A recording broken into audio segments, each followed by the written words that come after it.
the second I walked into that house, I had something coming through that was demonic. You bought a doll from the actual Hill House? Oh, yeah.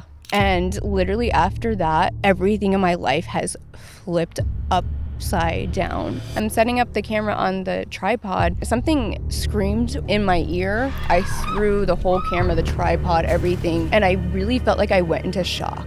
Like I actually felt like my mind went insane.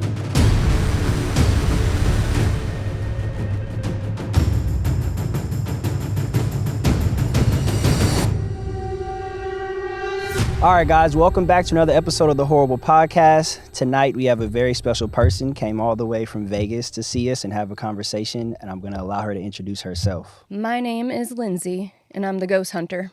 Lindsey what? Phantomette. I go by Phantomette. Okay, got you. All right. Tell us a little bit about where you're from. So I'm originally from New York. I'm from Long Island. I was born and raised there, and then I moved to Vegas 11 years ago. Mm-hmm. So right when I turned 21, gotcha. Okay. Moved to Vegas. I know you're a paranormal investigator, but you do a lot of shit by yourself. I do, yeah. So I am a paranormal explorer, I guess you would call it, investigator. I don't know. I go to haunted places by myself and just spend the night and just see what happens. You know how many people would think you're crazy, right? Oh, yeah. People say it all the time. But I feel like it's exposure therapy. Like, after a while of doing this, I've done this for a very long time. Like, maybe not in the way I'm doing it now, filming it, but I've been doing this since I was very, very young. What you mean? Like, as a teenager, you were going to places by yourself? Yeah. So, Eastern Long Island, where I grew up, there was these crazy, huge abandoned asylums. And one was Kings Park and one was... I can't remember the other one, but I would just climb in the windows, with my friends, and we would just go explore these large Yeah, I was taking risk. Yeah, no, it was really terrifying. But that's what I did for fun. That and graveyards, hanging out in graveyards. Yeah, count me out. I was the weird kid. I was always the weird kid. But I hear you. So were you always this brave as a kid? When did it become you're like, yeah, I'm ready to do all this shit and jump outside? I would say I was always not feisty, but at 5, I started martial arts. My parents asked if I wanted to do dance or gymnastics like my sister, and I was like, no, I want to do karate. I ended up doing it for a very long time. We definitely gonna get back to that. Mm-hmm. Were you watching scary movies as a kid? I did, way too young. How young? I remember when I was 5, my parents would just watch these old VHS, the original Halloween, and oh God, what else did I see that young? It. I really liked It when I was very young. Yeah. It didn't scare me either. Halloween scared me though. Michael Myers got me for 3 months, couldn't sleep. That's probably my favorite out of all the ones. That's the only one that scared me. Yeah. What about when you were 7 years old?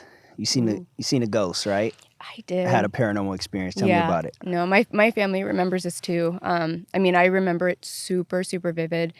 It was the first full-blown apparition I ever saw, a full person. And the way I see them, I know everyone sees spirits differently, a shadow figure or maybe a hazy mist, but I see them full-blown people, usually pretty solid, detailed. I can see what they're wearing.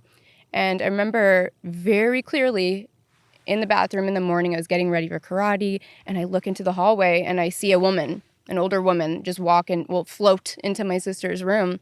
So I go in there to see if she was awake, and she wasn't, and I was confused because at that age you don't know. You've never had that experience. I never really I saw horror movies, but I didn't really understand the concept of ghosts in real life yet.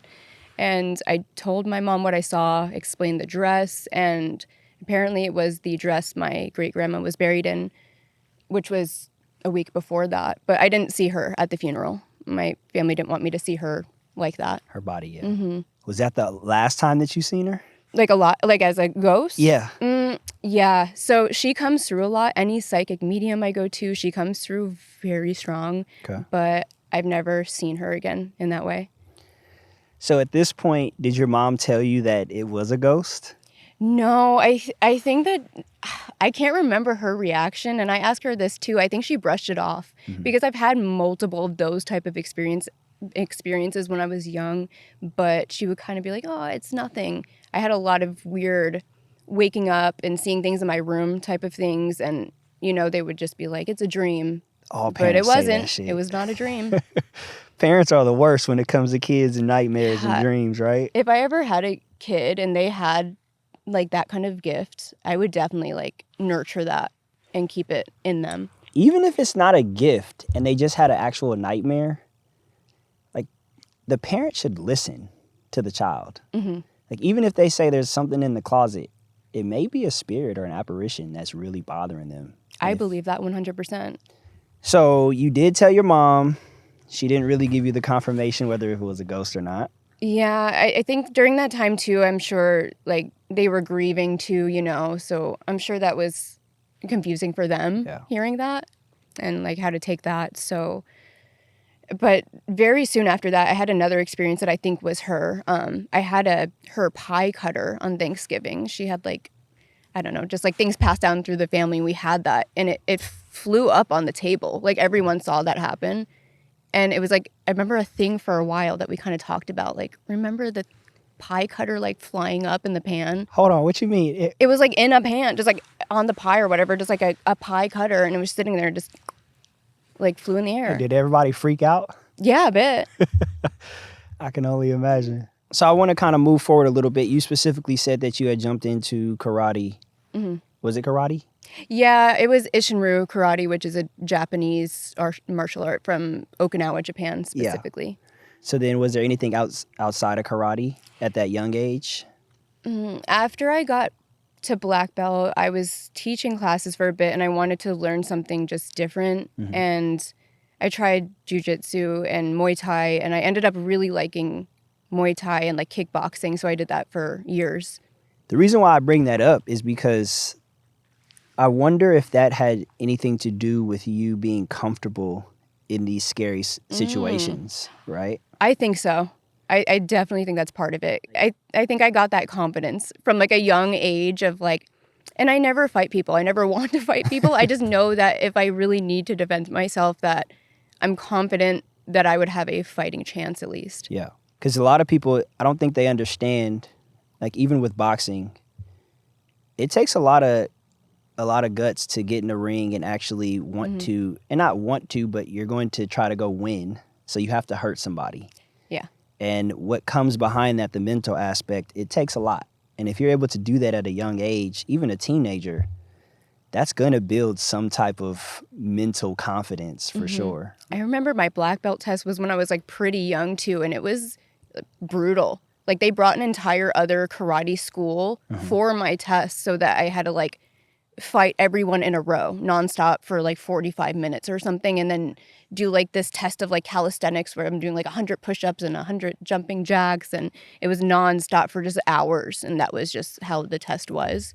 And I got it. Damn, that's crazy. So you got a black belt. Yeah. Okay. I still have it. I found it recently. It has my name on it and everything. It's y'all better not be official. out here fucking with her.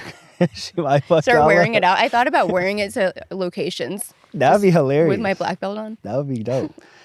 Do you think you ever had a moment where that fighter brain had to kick in investigation? For real people, danger? I mean, for you real run into people, all types of things, so who knows? Because it takes a lot for the ghost stuff to scare me. I mean, I would get startled. You know, if something falls over, you're going to get startled. Like, I'm on edge, I'm alone.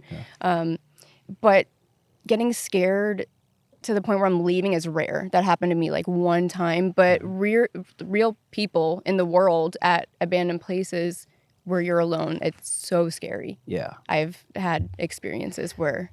So even when you're in a paranormal investigation, let's just throw you in a scenario. If you had to be in a hospital, there's no amount of martial arts or Muay Thai that can make you comfortable in that situation, right?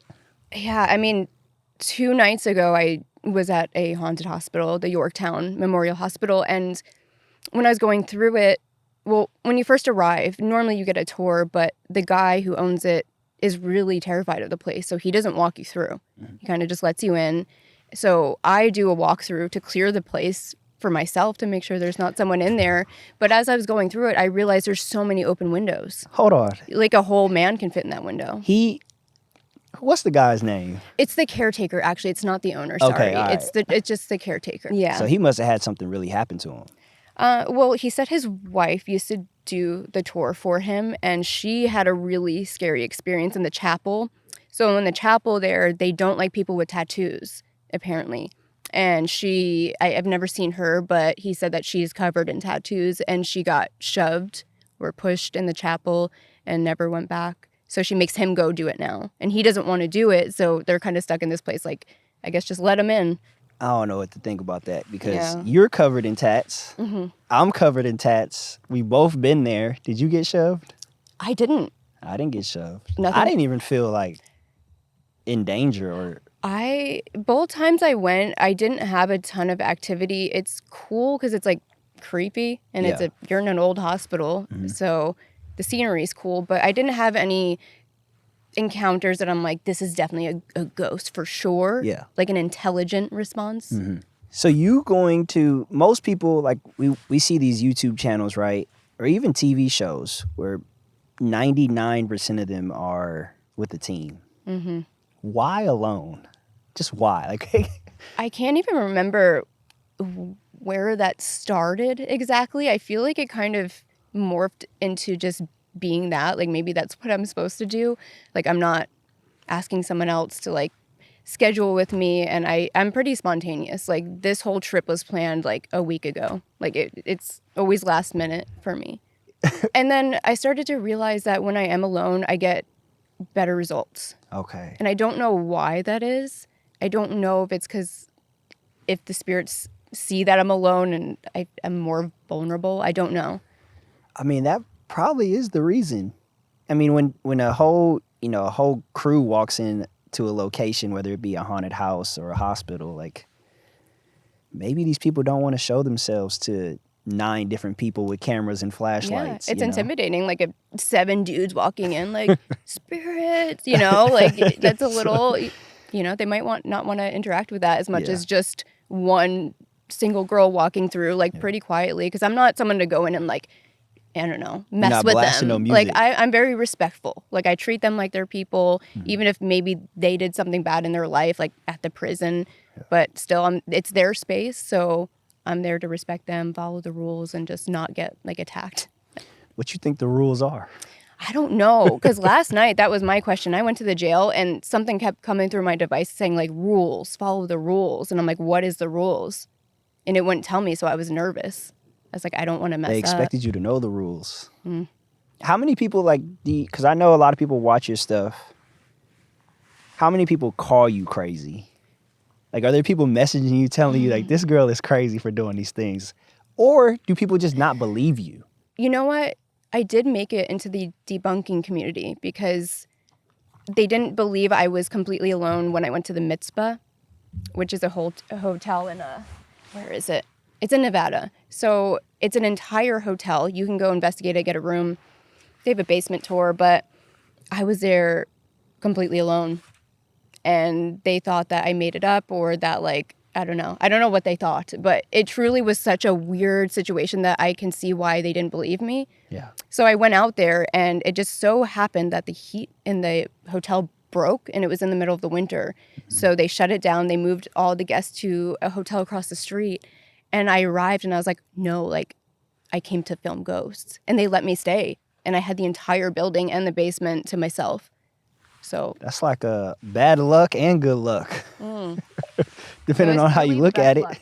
Yeah, no, it was the best case scenario that I could have ever imagined. What happened at that place? Oof, the Anything basement crazy? Was so freaky. There's a clip of me where I'm in this room that's almost like stone. Like there's no outside noise really, and there's nobody in the hotel. And something just slams really loud above me. And it happened multiple times, and it's so loud. For your troubles, I'll leave you some money.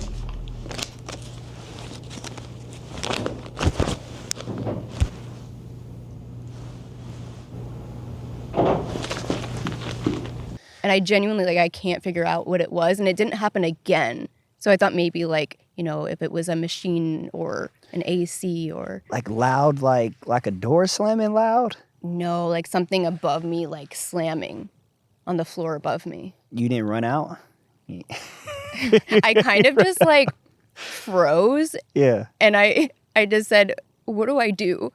And I'm like, who am I asking? I'm by myself. Yeah. But I genuinely didn't know what to do because I was like, did someone break in? That's always my thought, I think, before I think it's a ghost. It's like, it's a human being in here right now. So what would intrigue you where you would say, like, I need to go there? Is it the history behind it? Is it how many people died? Is it? I think tragedy tends to hold more energy that I can personally feel. Jails especially, for whatever reason, if it's just them being stuck in there for so long, I tend to feel that more. Like, what's your mindset? What's your mindset before the investigation? Are you, when you're driving there or flying there, you know, what's going through your brain? Are you worried about something happening to you? Are you scared? Are you? I get more excited because it's like something I want to be doing. Like, this is, you know, I'm not profiting off what I'm doing right now. So it's truly out of pocket. So I have to really want to be doing this to spend the amount of money I'm spending to, you know, maybe spend the night in a jail cell.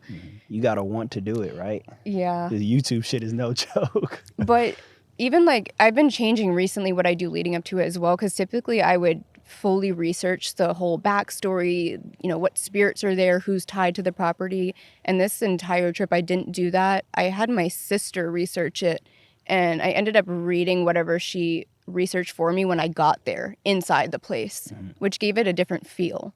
So you're reading the history while you're already inside. Yeah, it's creepy.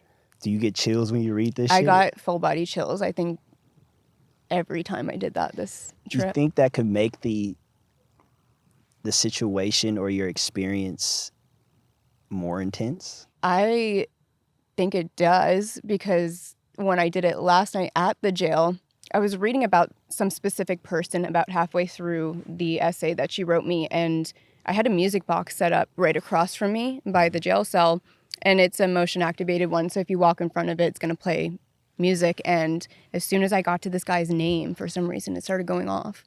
And I stopped, and I was like, oh, that was weird. Think it was him? And then when I started again, it started going again. You think it was him?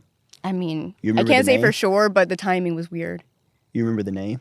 I don't remember the name of the one I was reading. There was a guy named Monty, but every time I said the name Monty last night, something would happen. What you mean something would happen? Like, the either a noise off? would happen in, like, the building, or, maybe a piece of equipment would go off, like a motion-activated sensor. Has your intuition on a place you've booked gave you the chills to where it just doesn't feel right? Like, before I go? Yeah.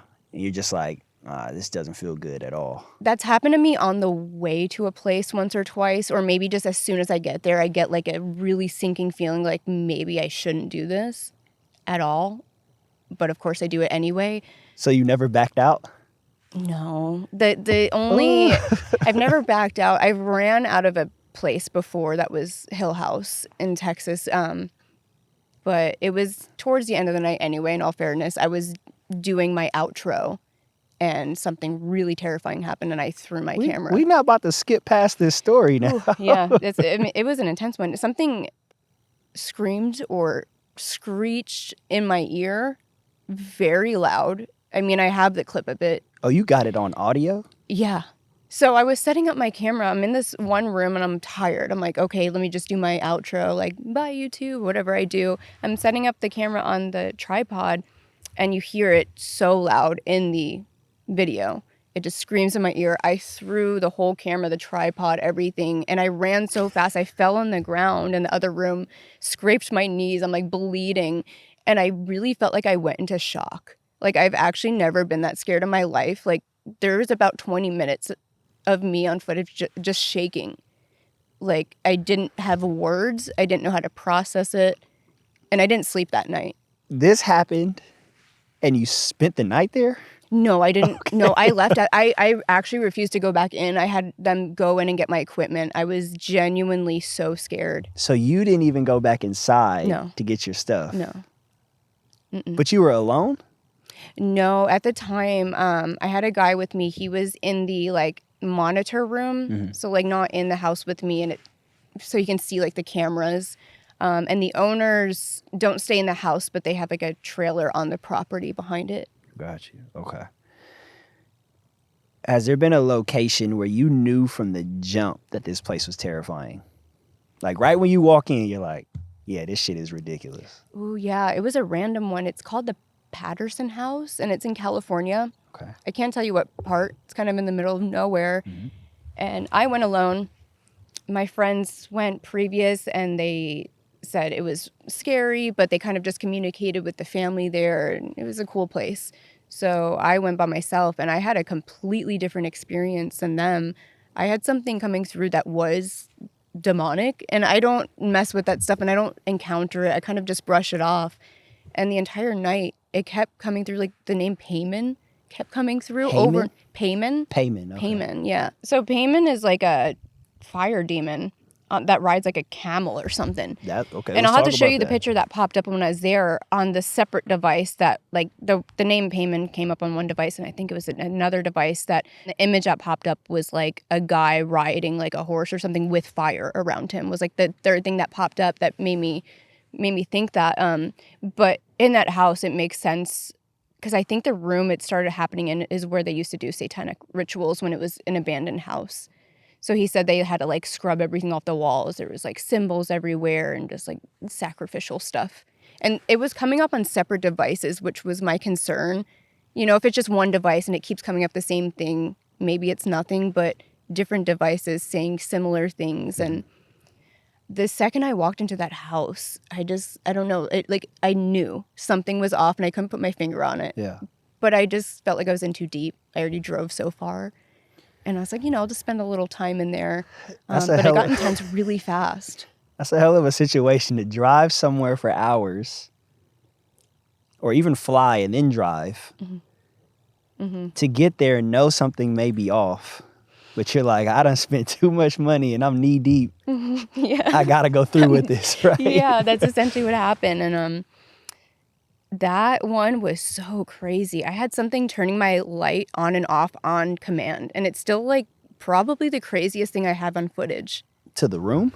Like, no, like on my camera, I have like a light on my camera. And I was walking up the stairs. And when I first toured the place, there was a certain step that made me dizzy. And I didn't know why. And every time I went up or down that specific step on the stair, I'd feel dizzy. And again, I went to that step. And once I reached it, the light on my camera just turned off. And I thought maybe it died, and I looked and it wasn't dead. So I turned it back on, and then I started playing with it. I'd be like, okay, turn the light back off. Right away, would turn back off. Okay, turn it back on. It would turn back on. And then I go downstairs. I was freaking out at that point. I was like, okay, this is real. This is very real. And then it did it to my ring light downstairs that I had set up. And it was just really mind-boggling. So you've had some shit happen to you. Yeah. In these places. Because I remember even the guy that runs the podcast, him behind the camera, actually. Remember he had in Yorktown in the basement, you know where the jail cell is? Oh, yeah. I saw it the last time. I didn't go down there this time. Too many there's like bugs. I don't know, reverse or upside down pentagram on it. And his camera, the light went off or something. It was just like went out. Yeah. So I guess that's, you could tie that to paranormal activity or them just zapping everything. Yeah, I mean, batteries tend to drain, but I just never seen it where it wasn't drained and it was like somehow physically turning it on and off without me touching it. Because like I had my phone recording it to show. Because I was like, people aren't going to believe, they're going to think I'm doing a trick or something. So I had both camera angles going and like 100% you can see that it's real. Speaking of, I guess, equipment, right? Like, what do you even said you had something to where the words would pop up and then an image would pop up. What kind of equipment you got? Because I've never seen an image pop up. So that one's actually through an app, and people are very iffy about the apps, and I am too. But I feel like it's something you just need to test for yourself and see if it works for you. Some of them have worked for me, some haven't. One of my friends that I have collabed with before made this app like with somebody, and it's called the Deadline app. And you can get names, words, and images all in this like one app. And it has given me the most insane things that I just genuinely cannot explain. So I believe this app. I like it. I use it. Other people might not like it, but for me, Is the app, is it like throwing images from the internet at you? no. So it has like kind of like any other the word bank. It has like a essentially like a dictionary of like maybe like a couple thousand words and names or phrases. So it's kind of spitting them out at random. So it's supposed to be the spirit manipulating the device. But it would have a picture bank? Yeah, so there's a bunch of images like preloaded into it. I typically don't see the same image twice. That's interesting. So it must have a lot on it. Because I want, and these, I guess, apps or devices can't be manipulated when you're there? Like, from who? From you. I mean, typically, like, you put it in airplane mode, and this one, though, so some of them say that they read, like, EMF. Right. But they don't usually, but this one does, and you can test it. Like, if you put your phone up to a light switch when you have the app on, it'll ding and then give you something. So it's supposed to be an EMF spike that causes this to give you a word. Okay. Got you. Yeah. Has there ever been a piece of equipment that you use and you're like, never again? Yeah, I've tested so many things. That's why, like, you got to see what works for you. You got to get to, like, know the equipment, too. I feel like it's not something you just buy and you're like, yeah, let's go. I mean, if it's something simple like a REM pod that beeps when something goes near it, that's one thing. But something like a word bank where you kind of get to know the words that are on it and, like, when something unusual happens with it. You hear all the coyotes? Is that what that is? I thought there's a party. It's coyotes. It's a pack of coyotes back there. They're having a meeting. Yeah, they do that all the time. Jeez. I got to ask you this because I know you had the experience when you were 7. You were able to see the full body apparition, right? Do you think that that's an actual gift that you still have? I still see them. What you mean? Like, so I feel like people, like, occasionally don't believe me that I hang out with. And I was seeing a guy for a while, and I told him at his apartment, I kept seeing this guy in his room doorway. And I, like, described him. I couldn't see the details of him. I just saw, like, long hair and everything. And I would see it just nonstop to the point where it would, like, freak me out because it was always there. And he wouldn't believe me. He's like, oh, okay, you know. He wouldn't make me feel bad about it, but he was like, okay, she's a little crazy, just a little bit. And one time I said, oh, there he is. And then the lights went on in his closet, which are motion censored. And we are not near it. We're in bed. Nobody's moving. So I think at that point he's like, oh, okay. He kind of maybe knew. she's onto something. Yeah. Oh my goodness. Okay, so do you still see them to this day? Yeah, I don't, like, control it. I can't be like, you know, like, tune in, like, let me see one. And a lot of times it's like, you know, something quick in my peripheral. It's more rare that it is like the full-blown detailed clear image of a person. I've told this story on here a few times about when I was a kid. I could always see shadow figures out the corner of my eye. Really? Doesn't happen to me now. That just, it like went away. Do you think you blocked it out? Probably. I think I probably desensitized myself to most scary things. Well, I wonder if you went to a haunted place alone, if you would see it. To be determined. Yeah. At this point, I want to go even further into you in these places when you're alone. You go as far as not just, you know, a few hours in these places, but you choose to even sleep. Yeah, it varies because when I went to Yorktown, I can only handle that place for so long, especially with just the condition, like the breathing conditions. I mean, a lot of places have, like, asbestos. It's not safe. It's not good to be there. But, you know, there's places I really do want to, like, just see what happens overnight. Like, even last night, like, I just gave myself no option. I didn't book a backup hotel like I tend to do sometimes because you never know. I might get scared. I need to go. But I was like, no, like, I'm doing this. See, okay, so now we kind of getting into it. I like that because you said sometimes you book a backup hotel. So there is a piece in your mind where you're like, I might have to get the fuck out of here. Yeah, I can't think, like, of a specific time, but I know at some point, like, I've been stuck and I'm like, this isn't happening again. Like, I need a backup just in case. or else I'm going to have to sleep in my car kind of thing. Because like Hill House, for example, like I had a backup hotel, thank God. Like I never would have slept there. So there's no way you would have went back inside and slept No, in there. no. I cried. Like I don't get scared. So Yeah. that's why when that happened, everyone was really concerned. They're like, this is weird. Like this is not like Lindsey. I actually want to talk about that. You don't get scared, but you won't even go into a haunted house. That's a Like jump scare. Like a horror attraction, just for the people that are listening. Yeah, yeah. Like you can go sleep in a whole entire jail by yourself, get some good sleep, do an investigation, walk around in the dark, record yourself, but you won't go to a haunted house, a paid attraction. Yeah. With jump scares. Yeah, I don't know why. I don't know what it is, but even when I worked at a haunted house for 4 years, I was too scared to walk through it to get to my spot.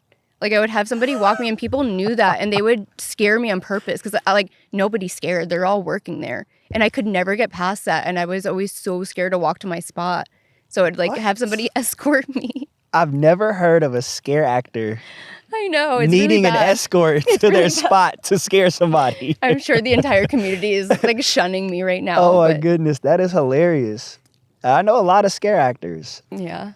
I bet you though, I bet you there's a lot of scare actors that may not be scared to walk through that haunted house, but they wouldn't sleep in a jail by themselves. Yes, it's opposite. You know? I've noticed that. Right? It is opposite. Because it's two different experiences. Like Yeah. what I'm doing is completely different than a human popping out. That's what I'm scared of. Even when I'm with the ghosts, I'm not scared of them. I'm scared of like a man jumping in the window.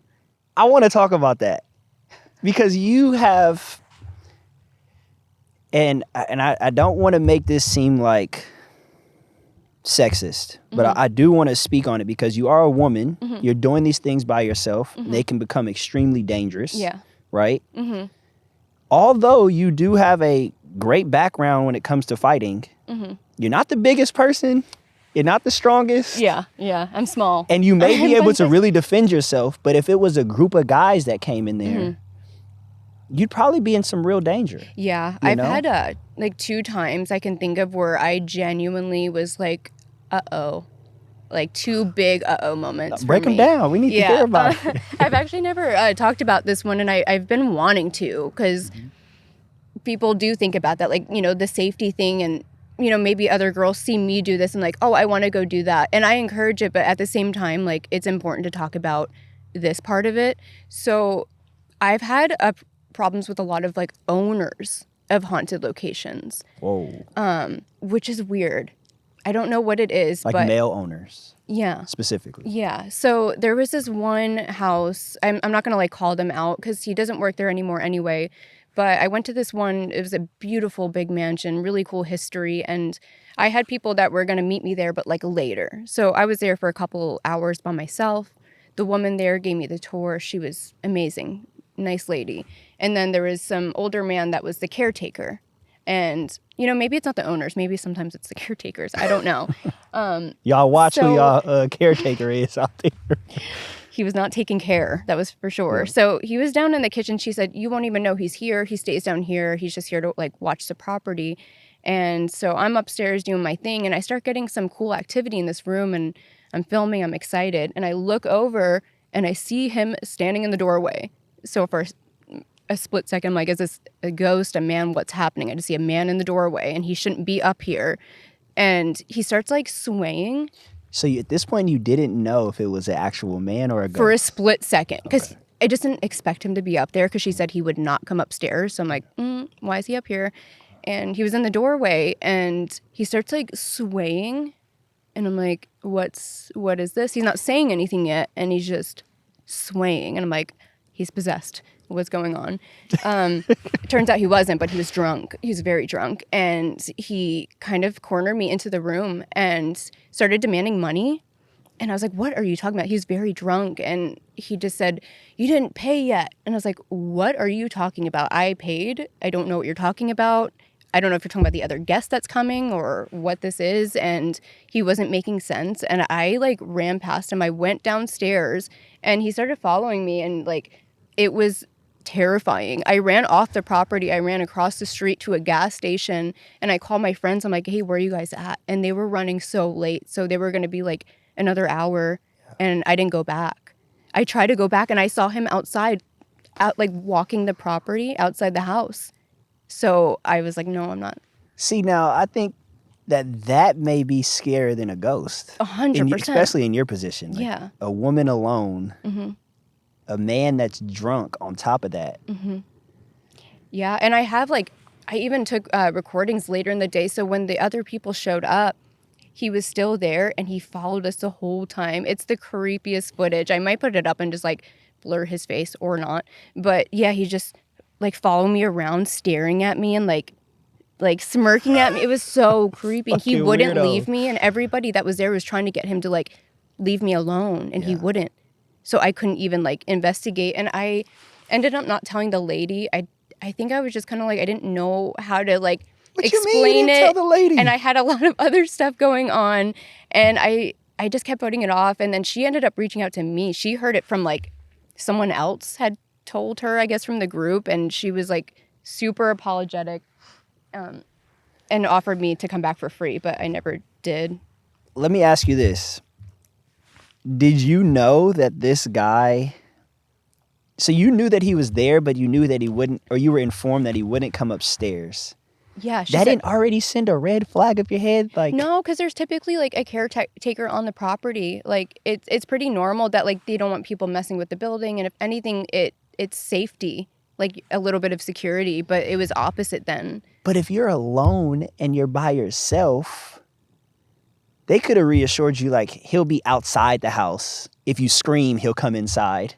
Not like he's downstairs while you're upstairs. He was very drunk by the end of the night. Like when the other people came, he fell into a refrigerator. Like he fell over. You got to be careful. Yeah, that one definitely freaked me out. So after that, it kind of opened my eyes to like that whole nother part of danger besides like the ghosts and then the real people and then the owners. And it just like, it kind of stacks up. So I want to speak on that real quick some more, because you were saying that there may be other young girls or even older women that watch you and think that everything is roses and butterflies and rainbows, or they think it's okay, but there's a real risk to what you're doing day in and day out. And do you have outside of Muay Thai and martial arts, like, are you carrying a taser? Are you carrying a knife? Are you protecting yourself? I mean, I have You safe? Yeah. Okay. I bring some safety, but not, I mean, if I'm traveling, that's kind of hard. Right. You know, when I'm home, that's different. Mm-hmm. But on the road, it's like, what do you do? Like buy pepper spray when you get somewhere. So, I mean, it may save you. Yeah. Actually, at the Patterson House, the caretaker there that lived on the property gave me pepper spray. So that's a caretaker. You know, that's a very opposite experience. So that's usually the experience with the caretakers. That's why that one really threw me off. But it opened my eyes to like, that can happen. I mean, shit, it could be bad for a guy too.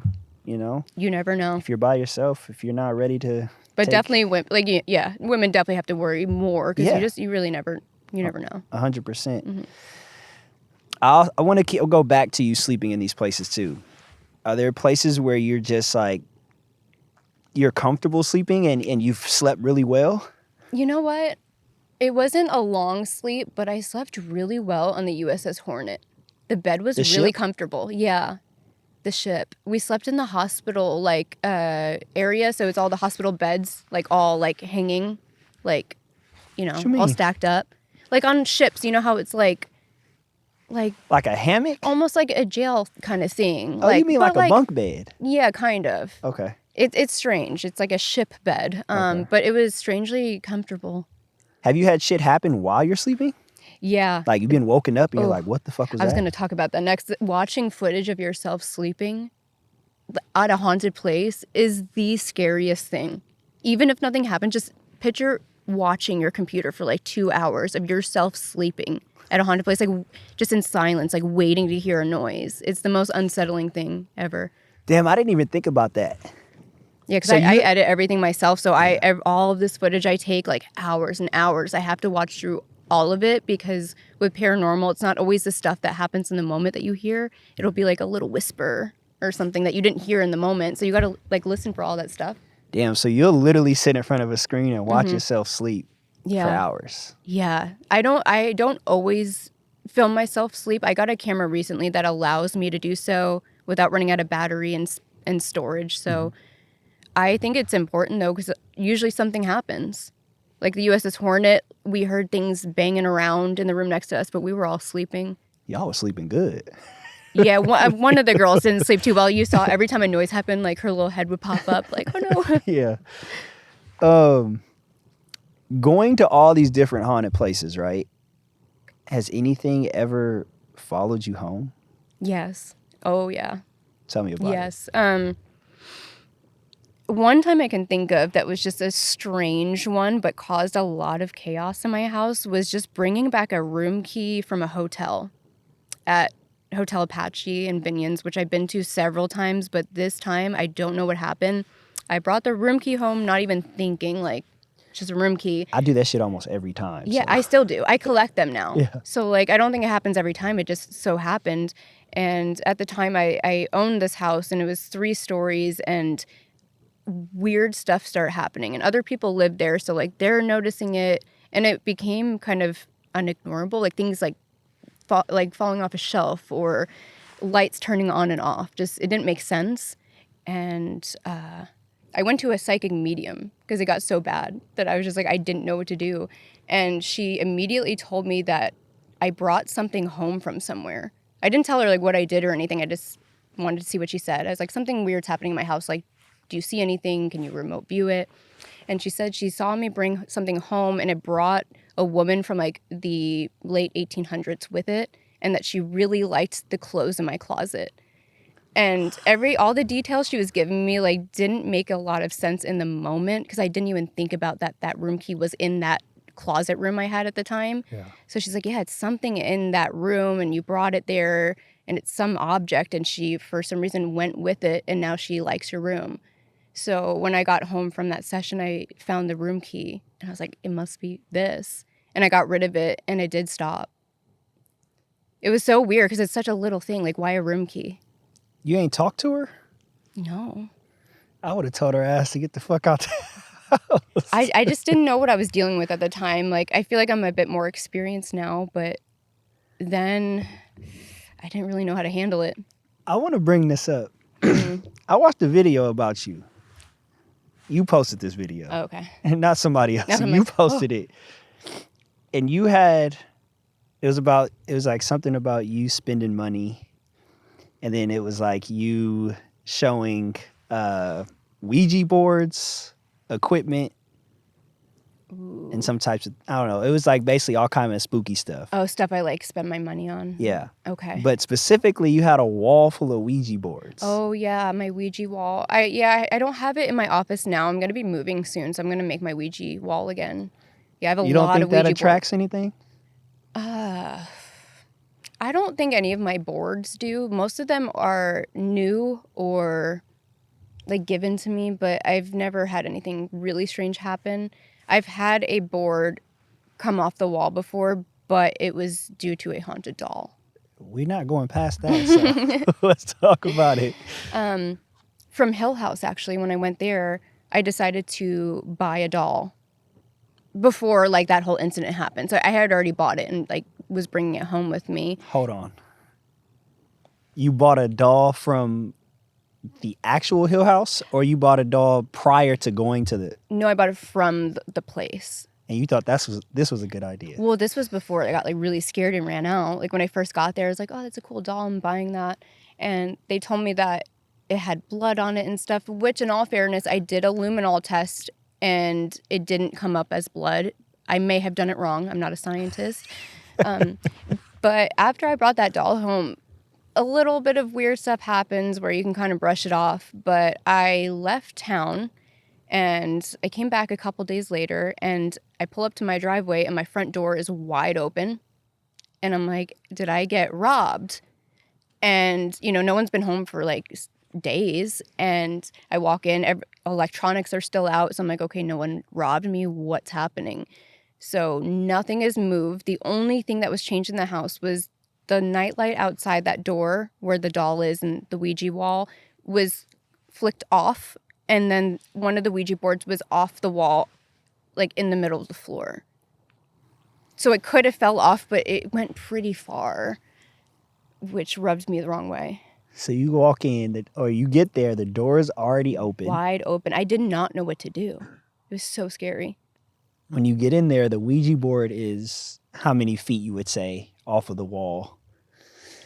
Like 10 feet, 15 feet away from the wall? Like 5 feet, but like I don't know how it would go in that direction. It's possible if it bounced, maybe.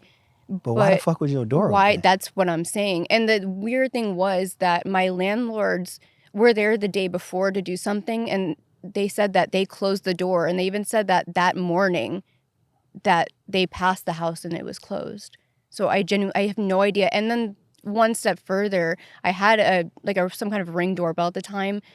During that time, just nothing. It like malfunctioned to where like I couldn't pull anything up. What the fuck? So I don't know. And you think this was all due to the doll? I don't know. It bothered me for a long time. What'd you do with the doll? I still have that one. You still keep the doll? Why? I've only gotten rid of one doll that I couldn't handle. But you just told me that this doll was the reason, or you're blaming I couldn't it. prove it. I know, but it's like in a court of law. You know, there was a shadow of doubt, and I just couldn't be sure. But it hasn't been any issues since. No, not with that doll. There's been a doll since, and I did like send it to a museum, because what do you do when you get a haunted doll? You don't want to give it to somebody. You gotta like... Tell me about it. This one I got from somebody else that was getting rid of it. It was tormenting. That's how all the horror movies start. Yeah. So it was tormenting her husband is all I knew. So my psychic medium friend calls me up. She said, I have a friend that's getting rid of this haunted doll. Do you want it? And I'm like, of course. So I didn't ask the details, and I just like went and like picked it up right away from this girl. Tell me why you wanted it. I collect them. I don't know. I'm weird. But it's haunted though. Supposedly. But like you never know. Like some people say that and I get it and nothing happens. But your willingness to accept something that was potentially ruining someone's life or altering someone's life in a negative way, you're like, fuck it, bring it over to my house. Yeah, I think there was part of me that really didn't think it would get real. Okay. Because I've had other haunted objects and dolls, and maybe like a light will turn off, but not to the level of this haunted doll. You know that shit is not normal, right? Like, yeah. No lights are supposed to turn off by themselves. I know. Unless it's but like a power do. outage. Yeah. Mm-hmm. And things shouldn't move on their own in front of your eyes either. But I've seen this happen?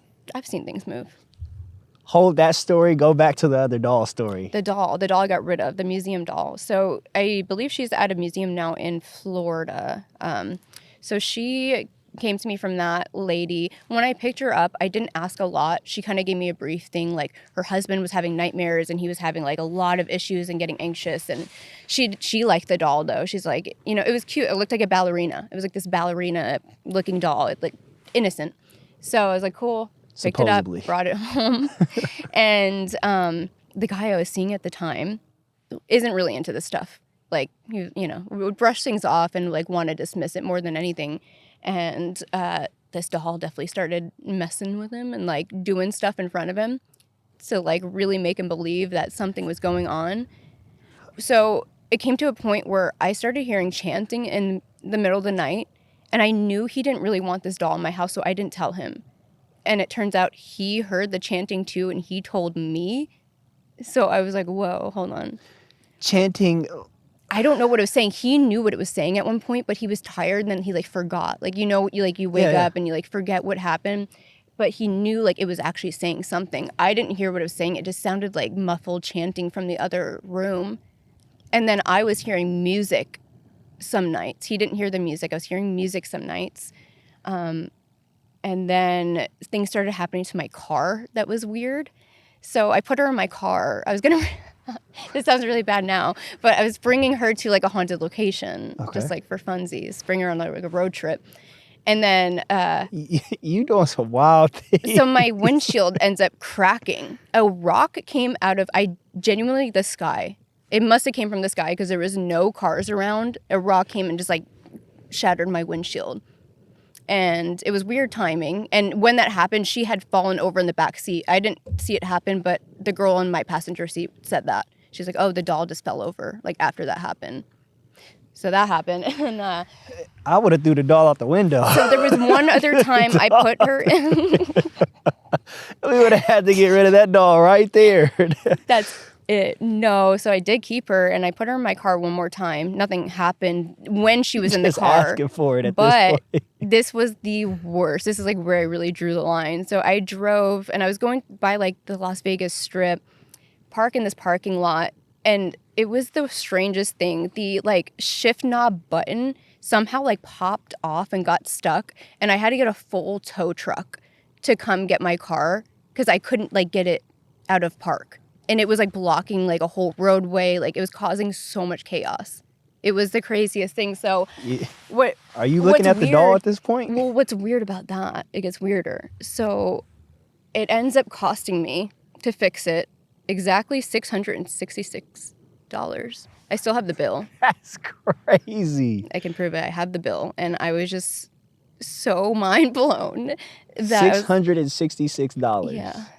I don't know if like they I need like to thought see it was the a bill. joke. I Yeah, need to see the bill. I will give Send you me the a bill. picture of that. So I'm like, maybe they like are pranking me. I don't know. That's I just know I paid $666 to fix it. So you got Literally a button, like a shift knob button. You gave it to somebody in Florida? Yeah, I gave it to a museum because I'm like, I couldn't give it to somebody, like knowing like everything that was happening. Yeah.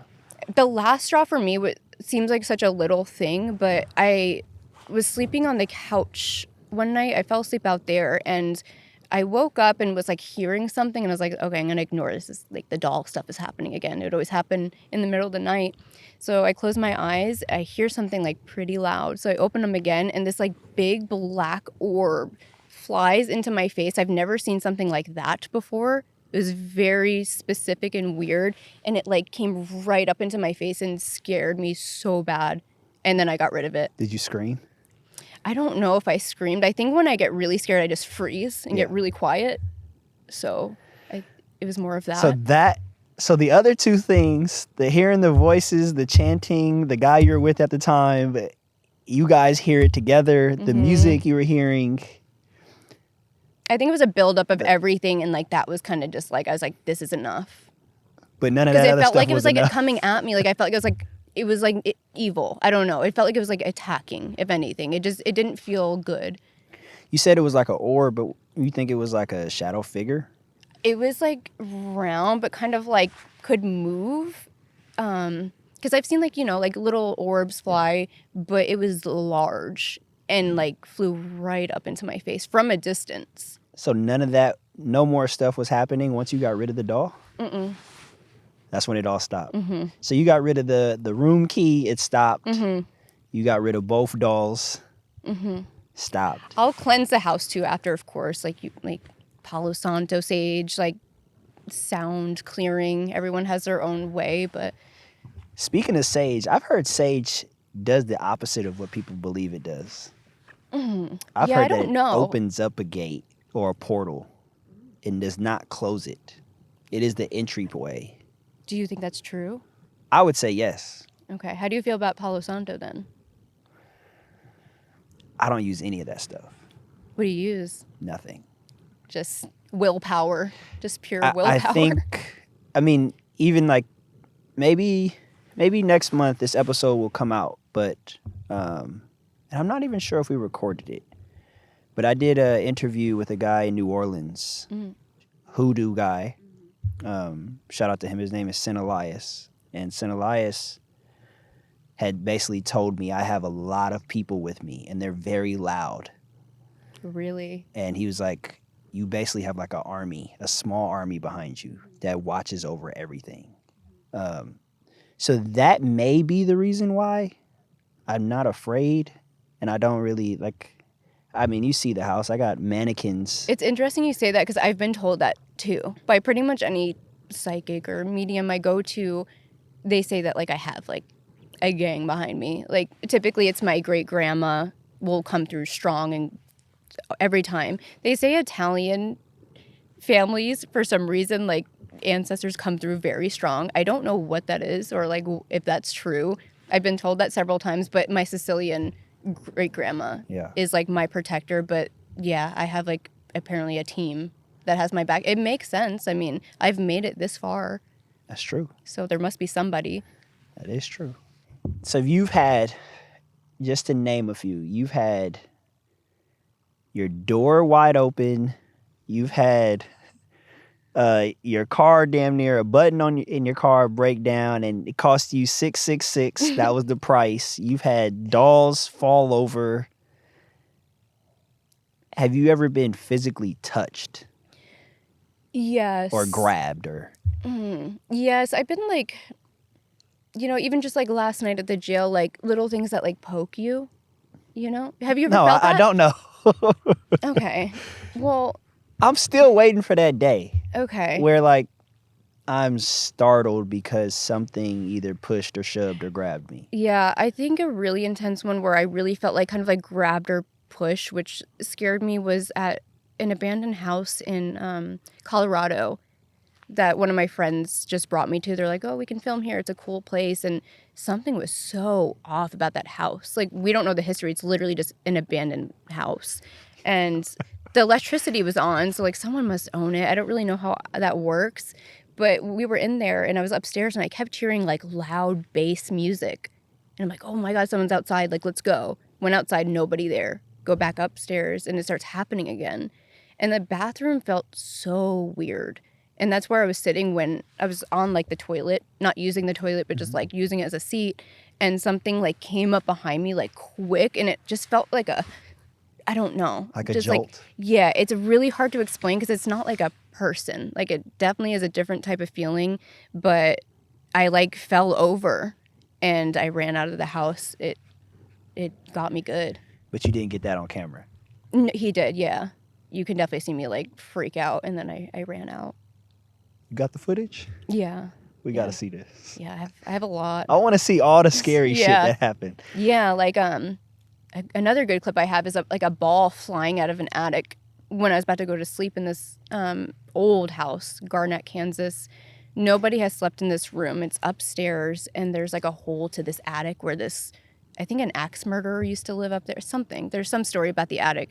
But there was a ball up there from earlier, and I'm about to fall asleep on the couch, and the guy was literally like, good night, like, have a good night, see you tomorrow. And he goes to leave, and a ball just launches. Like, it doesn't roll out of the attic. It flies and, like, bounces out the second I was about to get left to go to sleep. And then I had to sleep in there. So you slept in there still? Mm-hmm. I did. You got some guts to do some shit like that. Yeah, that house is scary. You think that was the best evidence you've ever captured? I don't know if that's the best one. For me, it was. But of course, like, you know, people will say there's not a camera up there. So what if someone's hiding up there? You know, there's always the doubt. So I think that getting stuff where there's no doubt is important. And that's kind of hard to do. Yeah, I mean, people could say anything, you know, fishing lines or they could literally, I think even if you were to have somebody there and do it and it happened in front of them, they still may be a real skeptic, you know? I think the only thing that you can't fake for someone is like a physical thing, a touch, a grab, a pull. Yeah. And I don't think what I do is to prove to people and like change their minds. Yeah. You know, I don't think I'm going to change anyone's mind. I think most people are set in their ways what they believe in until they have their own experience. Like you said, like you got to go see it for yourself. Does that frustrate you as a paranormal investigator? It did. It used to. I feel like it used to bother me, but I'm very much past that point. And I feel like it's more of like my journey at this point, and I'm just kind of sharing it with the world. You want to play a game? Yeah, let's play a game. Real quick? All right. So I created this game. It's called What's Your Next Move? Okay. So I'm going to give you a scenario. Basically, all the scenarios you've already put yourself in for the most part. Okay. Which is being by yourself. So in all these scenarios, you're alone. Okay? All right. If you arrived at a location and opened the door and a chair flies across the room, that's the first thing you see. What's your next move? Damn. Ooh, that would have me torn because initially I'd be like, oh my God. Like, I would probably initially like leave for a moment out of like fear. But then I'm like, what does this place have to offer if that's like the first thing I'm seeing? Like, what else could it do? You know? I mean, that could be you flying across the room if you go in there. I mean, I don't want to jinx it or like, I don't want this to happen. But until like I physically fly across the room, like, I'm sure it can happen. I'm sure people have stories, but I can't like see that happening. But I don't want to speak it into existence or like, I don't. I mean, stand on it. It won't happen. Yeah, it won't. If it you would text never. me one day, you're like, hey, I got video I footage flew. flying across the room. All right, let's do the next one. During an investigation, all the power cuts out. Ooh, well, a lot of places don't even have power. But if it had power and then it cut out. So what about, let's switch it up. All of your power. Oh. Let's say the building had no power already, but you had a light, you had camera, you had your phone. Everything turns off. What's your next move?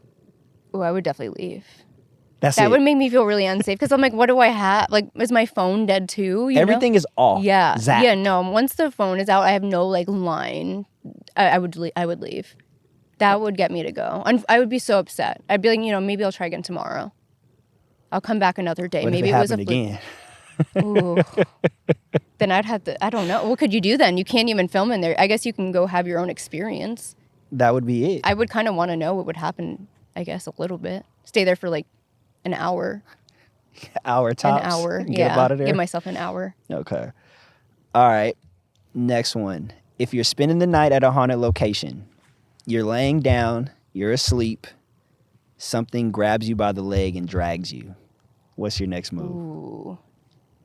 Running. No, I would run. That would freak me out. It didn't grab me, but I had something almost similar happen. I wasn't Now sleeping. You got to tell us about I was on a bed at Hill House. There's a very viral video that went around of a lady that gets like pulled off the bed. I've seen this, yeah. So I went on that bed by myself and like I just set up equipment. I was like, okay, let's just see. This is the bed. Like it must have been not even 2 minutes into me being on that bed. Something pushed down on the bed so hard, like something jumped on the bed that I like fly up a bit and I took off. I ran out of the room. I eventually went back in, but I had to like take a moment because I was like, what could have done that? Yeah. And there was a weird detail that I don't know what was related, but there was a weird old doll on the bed. Nothing like electronic inside of it. And when I sat in the bed, I like touched it and it was super hot, like very hot to the touch. And I kind of just ignored it because I was like, I don't know. I just didn't want to I didn't want to know, I guess. Now I want to know. That kind of bothers me. That's crazy. Okay, we got one more. You're walking down a hallway. All the lights are off in this building, but you're walking down a hallway. And every door that you pass shuts on its own. What's your next move? See, that's another jump scare. Jump scare stuff, like when stuff like that happens, I do run. So you out of there. I would go back to check it out, but initially I'm going to need a moment. If they're going to startle me like that, like they have to know that I need a moment to like gather myself. Could you imagine scary. yourself running down the hallway and every door you pass is boom, boom, boom, boom? No. I mean, it would be cool though. I would hope that I got it on film, at least. I don't think you'd be worried about filming if that shit was happening, right? That's true. All right, that's it for those games. I want to ask you some things before we wrap up here. After everything you've seen, right? Mm-hmm. What do you think ghosts really are? Oh my God, that is such a good question because I don't have a great answer for you.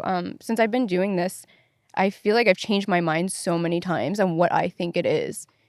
And at this point, I don't have a solid answer, but I'm moving more into the zone of like, I feel like it's definitely interdimensional and like alien related in a way, or haunted locations for whatever reason do have some kind of interdimensional alien activity because I've been seeing that a lot lately. I don't know if it's a new thing in the world or if I'm just noticing it. So I'm curious if anyone else notices that does this. You might want to watch. We did an episode with a guy and a girl. Mm-hmm. Damien and Nicole, they speak about something very similar, and they kind of have like a full-on breakdown about it, and they're talking about this is something that it could be. I think something happened that was like really life-changing for me at an investigation I did, like, I don't know, within the past year. And I was playing the Midnight Man game, which is just like a silly, like, Bloody Mary type of game. And I didn't expect it to get that crazy. Hold on. Explain to us, because I know what Bloody Mary is. So what is this game? So it's called the Midnight Man game, and it's originally like a pagan ritual, derived from a pagan ritual, they say, but also probably just a creepypasta, like, online game. So it's a ritual. You got to write your name on a paper, put a dot of blood, knock on the door like 20-something times, and then put your blood? You have a candle. You got to blow it out, close the door, open it. It's like a whole process. You put your blood on there? I did. The other two girls, so this is an important detail because I don't know if this is why it happened. I'm the only one that put blood on my paper. They spit on their paper because they didn't want to, like, we didn't have anything. I literally, like, had to rip a hangnail and, like, put it on. Like, we didn't have a pin. Like, we didn't know what to do. So I did that, and we start, and we get into this back room, and, you know, things aren't really crazy, a little spooky, and we hear a noise, like, in the hallway, like, pretty loud, like, movement. So I peek out to see what it was, but something happened, and I still, like, had been trying to explain it well in words because it's so confusing and it doesn't make sense for, like, this realm is how I explain it. So it was almost like someone stuck VR goggles on my head, and I was fully submersed in a different room suddenly for about 15 seconds, maybe less. So I peek my head around the door, and in the footage it just looks normal, like me doing this and this. But what I was seeing was suddenly a black wall that wasn't there. And then I looked like this, and it was a different room, like not the room I was in. And then suddenly I'm like back where I was in the room. And in this episode, like, I kept it in. It's like very vulnerable because I, like, have a full breakdown, like snot, like full panic attack, shaking, crying I cut out most of it, but it was like for a long time, like probably like 30 minutes, and both of the girls, like, holding me, trying to calm me down, because when something like that happens, which it's never happened to me before, you don't know how to handle it because it's like something you would see in a movie. Yeah. It's like a full-blown hallucination for 10 seconds. That would be your scariest experience. I would think it was my most unusual and unexplainable that still bothers me, and I don't understand it. And there's one thing I never even spoke about it. So months before that, like a long time before that, if I ever have, like, visions or certain dreams, I'll write them down in detail. And I didn't think about this till after, but I looked back and I, like, described the room that I was in, like, when this happened. Like, I wrote burgundy curtains and feeling extreme fear. And, like, that's exactly what happened.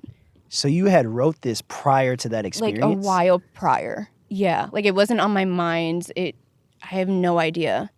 And that's what you visualized? It made sense. Like, I wasn't describing, like, oh, like, I went into another world. I just said burgundy curtains and feeling extreme fear at the end of a hallway or something like that. And that's exactly what happened. Yeah.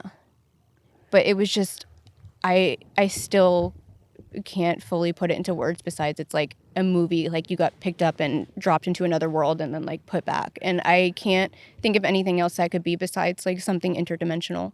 What got you into dream logging?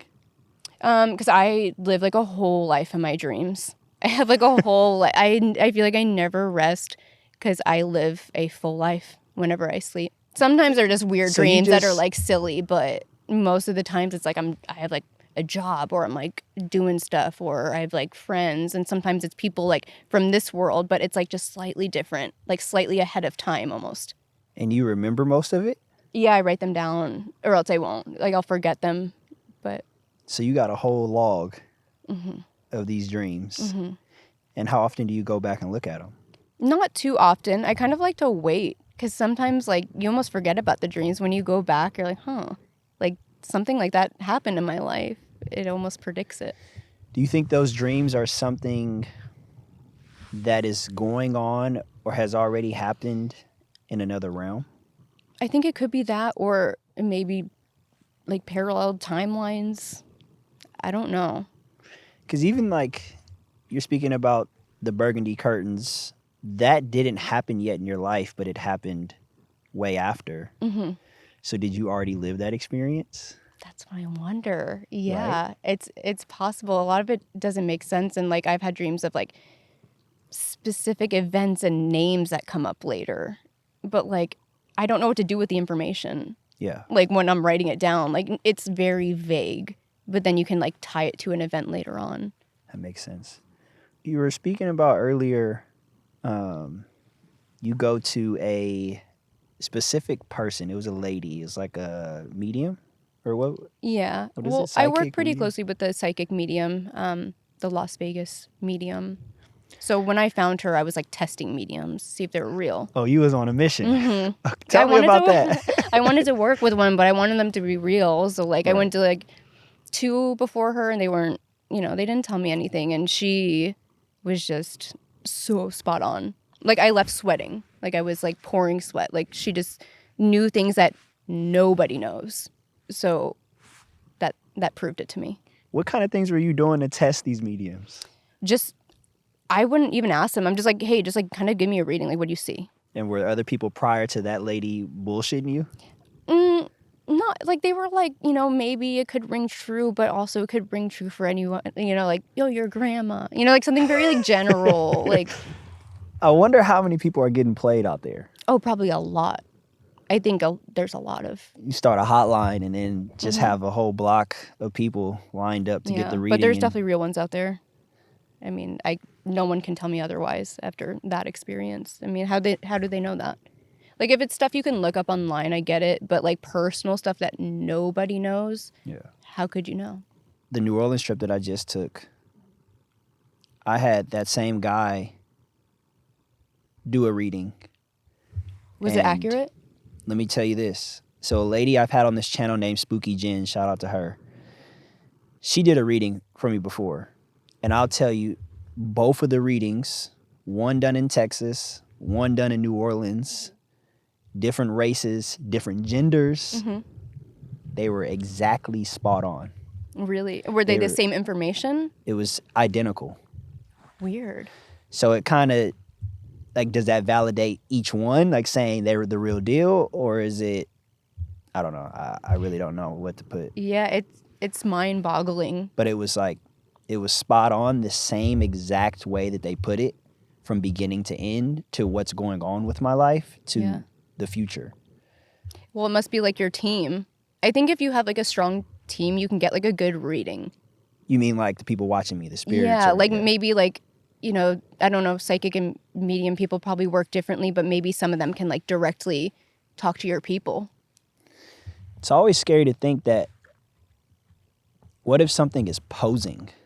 I think, I started getting that fear recently.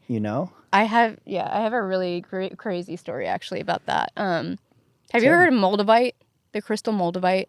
No. It was a big trend for a bit, like TikTok and everything. Everyone's like, this is a crystal, like it will transform your life, but like tread lightly, because like it will flip your life upside down, but it's supposed to get rid of all of the negative things that you shouldn't have in your life, but like all at once. Recently, my neighbor, who I've never met before, I've lived at the same house for a while, just never met them, seen them.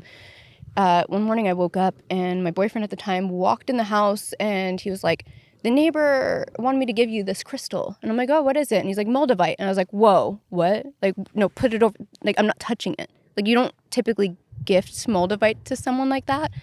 And they own this crystal shop. So I found it really interesting. I was like, why would they gift that to me? That's weird. And literally after that, up until like right now, everything in my life has flipped upside down. It's negatively, or I don't know. That's the question. I mean, I went through a breakup, and that's the one thing with Moldavite. They say that, like, look it up. They're like, you'll go through a breakup, you'll lose your home and whatever. But it's really weird the amount of things that happen. I never believed it. I'm like, it's like people have these stories, but I'm like, I got to talk to these neighbors because what was that? But there was a theory recently that Moldavite isn't really good. That when that whole trend came out, it was people like with not good intentions, like pushing the crystal out, like get the crystal. It's expensive for this little piece like this big. It's $100. It's from like a meteorite that crashed here or something, and it's like otherworldly. Like it's very rare. I buried it. I got scared. I didn't know what to do, so I Where'd you buried bury it out in the desert. I was like, maybe for a while, I was like, oh, this is good. Like maybe this is like changes, but then I'm like, but what if it isn't? And that's like where the thought came in, like maybe it's something posing as like it's helping me, but it's not. Yeah, you never know. You never know what may be posing to be something. I don't. Because some things start out really well, Mm-hmm. but then, like you said, it could just flip your whole shit upside down, and you're scrambling trying to figure out what happened. Mm-hmm. And it could have been this little $100 crystal. Fucked your Crystal. life up. Oh my goodness, that's so crazy. It's crazy because like maybe a month or two before that, one of my friends had an experience with Moldavite, like where she didn't want it. Like it was near her, and then she went through a breakup and had a bunch of stuff happen. And then she was like very traumatized by it, and she would always talk about like, don't put me near Moldavite. So when that came into my house, I immediately texted her. I'm like, you're not going to believe this. And then everything like happened that she like went through. Wow. So I still don't know how to process that. Do you think this, even something as small as a crystal, right? If you put enough belief into something, do you think that belief is what makes things happen? Or is it actually the power of the crystal? Or it doesn't even have to be a crystal. It could be the haunted doll. Mm-hmm. If I put enough power saying this doll is haunted, Yeah. and weird shit starts happening in my house, was it the power that I put into it? Or is it actually haunted? Well, that's a real thing. That's an egregore, like haunting. So I've experienced that before of a place where there's a story of like this specific woman that, got beheaded and she haunts the place. And I had like pretty intelligent responses that were seeming like I was communicating with this spirit. But later on I found out it wasn't ever a real story. But there was so many years of people talking to the spirit that like it seems like she actually became real. So I think that it's possible. I think it could be both. I think crystals could possibly have power. I mean, that did something to my life is all I can say. But I think that intentions go a very long way. I think your brain is more powerful than anyone realizes. I agree with you. You got to really watch that episode. I'm going to send it to you. Yes. The Damien and Nicole, because Damien was specifically talking about people's minds when they go into like a haunted situation or a location. They typically have the information based upon a place, and they're expecting this to come through. So when they get these intelligent, voices or answers or responses, it was already anticipated, and it's really your mind trying to piece together the puzzle. I think that happens, but that's why I try it the other way where I don't know anything. And I've gone to locations and not known anything the whole time, and then research after and come up with stuff that's 100% like it worked. Like on the USS Hornet, we got a specific name all night. And then someone that watched the episode found this information and like documentation of like it was a real woman that we were talking to. So like the exact name, it was like a wife. Like we had the whole storyline not knowing it was a real story. And like we made this whole thing and then it turned out to be true. I mean, I guess it all comes down to your gut feeling, right? Mm-hmm. Like, yeah. Do I feel fear? Do I feel like I'm uncomfortable? I feel that, though. I can decipher at this point, but not everybody senses that. Not everyone has that, like, antenna on them that they can, like, feel the difference. Like, I can typically feel if it's a male or a female energy. Yeah. Or good or bad. Like, it's pretty clear-cut for me. You got a gift. I definitely do. You can sense a male or a female spirit. Because I think maybe your average person can feel uneasy and tie it to like, hey, something's off here, right? But you won't meet many people that can say male or female. But you got to think about when I do this for so long and you put yourself, it's like anything else. It's like training for like a job. Like sharpening your tool. Yeah. I know we were talking about spirits like watching over you You think you got something else attached to you? I have felt that way before, and I have had something attached to me. I went to a shaman because it was like some serious stuff going on. I was like really feeling off, and like a lot of bad stuff was happening. I could just tell. Like I feel like I know when I'm off, and sure enough, I went there, and at the time I was having this crazy stomach pain that the doctor couldn't explain. It was almost like a bump too. You could like feel it, and it was so painful.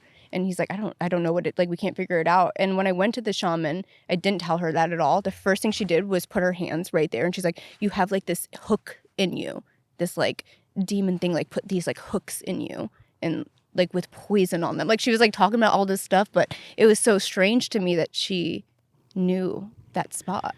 Shamans are real. Oh yeah.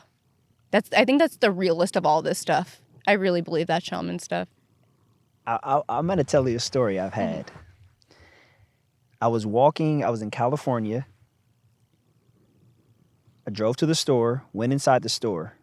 I'm very aware of my surroundings. Mm-hmm. I won't even park too close to cars. I'm like that too. Back into everything. I'm very aware. And I had a Middle Eastern man, I promise you, popped up out of the blue. Like, he just appeared. It was like a genie. Like, and he was on my right side. And it almost startled me to where I was ready to fight. Like, that's how abrupt it was. It was like I didn't hear footsteps. He didn't say anything. He just was standing next to me and walking with me out of nowhere like that. And he says, I'm supposed to talk to you. He basically says like, hey, can I have a moment of your time? Because I'm supposed to talk to you. And I'm like looking around like, where the fuck did you come from? And I'm like, okay, I'll listen.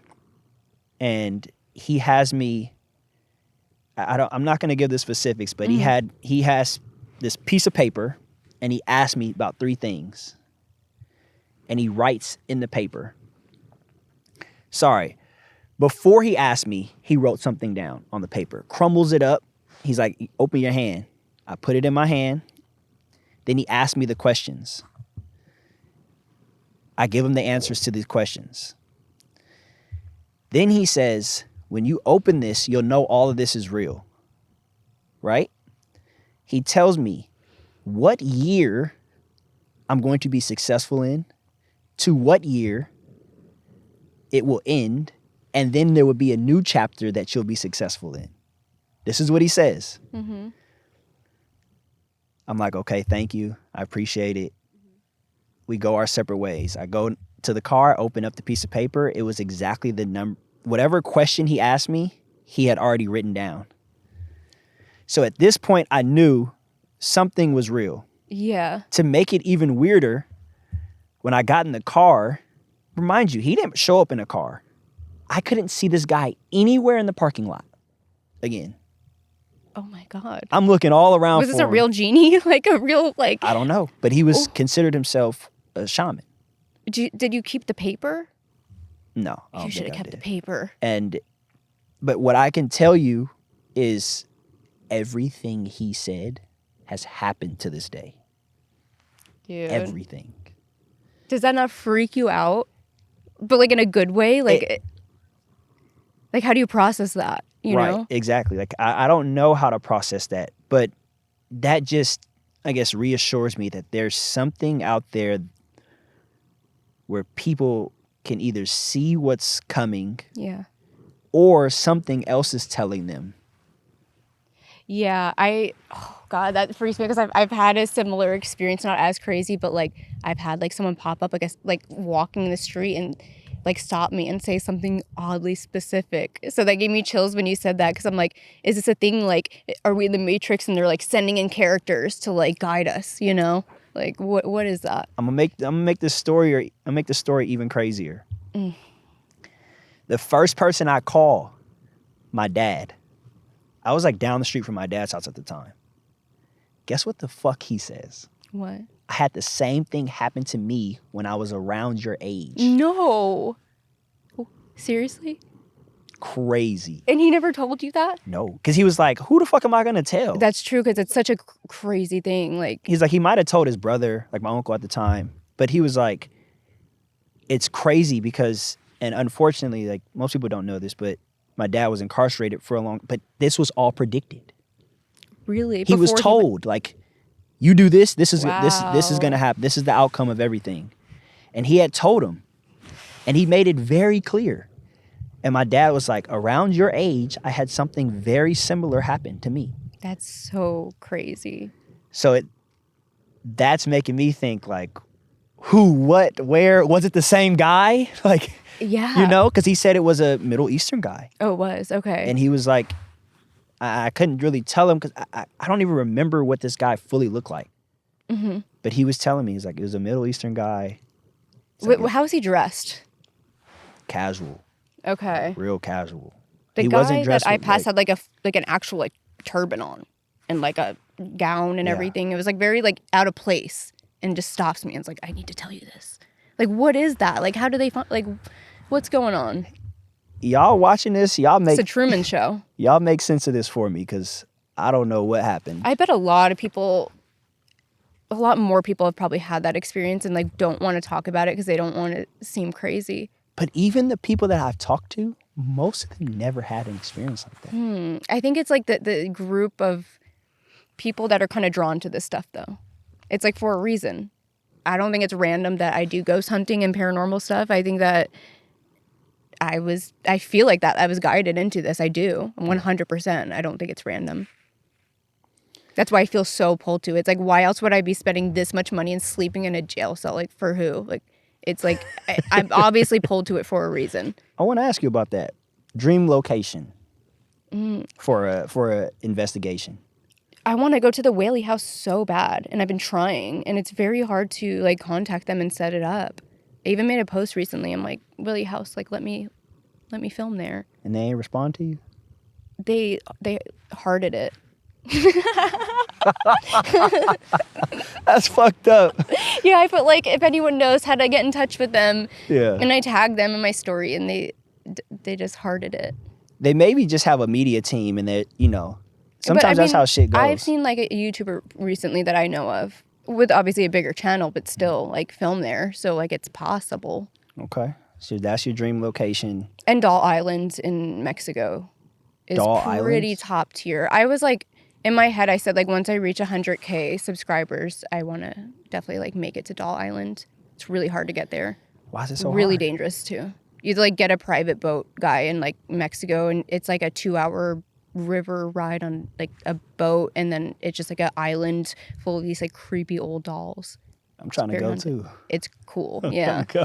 I That mean, sound like, I think if you crazy. get like a private tour guide, maybe like, I don't know, like I'm sure there's like a safer way to do it. I've seen a channel do it, so it's possible. It was just like this couple from You gotta be Australia that careful, went. though.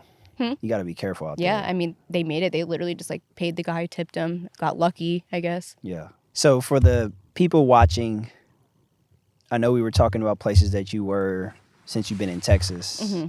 But your next thing you're releasing is about Texas? Yeah, so that will be the last solo thing I did was 2 locations, and that was fun. The Sally House and the McIntyre Villa. And this time it was 3 in a row. So it is the Magnolia Hotel, an Airbnb thing, which was really cool. It was way cooler than I thought it was going to be. It's like large, a lot of rooms, like 15 rooms in there, and it's like all like original. Like there's an area you can sleep in that's like the Airbnb part, and then there's a door, and it's like, if you open this door, like beware. And of And- course you went in there. It's really cool back there. Yeah. It's like just stuck in time. And so I did that, and then Yorktown Hospital, and then the jail. So Okay. that is the lineup that's coming up, and I'm so excited to watch the footage. Well, we're definitely going to check it out when it comes out. Yeah, I got to watch hours of myself sleeping first. Yeah. Mm-hmm. Can you please tell the people where they can find this channel? What's the channel name? So it's the Phantomette Freak Show is my channel. So youtube.com/@itsphantomette. And that's pretty much all my socials, I think, is the same. It's Phantomette. Subscribe, please. Please do. Can you please? I need to get to 100K so I can go to Doll Island. We're going to help you with that. Last thing. I'm going to give you could pick Okay. a message to leave the people with that are watching, or something about yourself that you would want them to know that they wouldn't know from tonight, or just in general. Ooh. Well, be careful, guys. Be careful out there, and stay safe at these locations, but have fun and stay spooky. There you go. That's it. Well, I appreciate you making it all the way down here. Thanks for having me. This was fun. I know I like the vibe. We talked for a good few vibe. months trying to get this to happen, but I'm glad you finally made worked it. out. Yeah. Yeah, I really do appreciate you making it down here. Yeah. It's kind of out the way, but... And I didn't get attacked by any bugs, so that's cool. I mean, you had a few flying around you, but... Yeah, but I didn't get, like, bit, or, like, smacked with a big beetle in the head. I think that's only happened to one person. Really? On the show, yeah. I'm surprised because there's a lot going on. It is, right? Mm-hmm. But, yeah, thank you so much. And we might have to go on a ghost hunt together one day. Let me know. When you're ready, I'll take you. All right. We'll make it happen. Well, I appreciate you for being here. And thank you guys for watching. Stay tuned. Stay horrible.